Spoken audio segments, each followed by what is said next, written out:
pagkatapos ng mga revelasyong ito, agad-agad nag-react ang kampo ng Vice Presidente.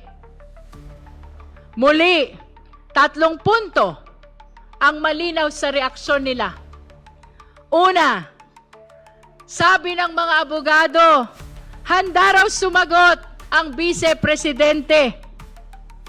Handa raw siyang humarap, pero sa Senado. Hindi dito, kundi sa Senado. Ang upuan ng Vice Presidente ay nananatiling bakante.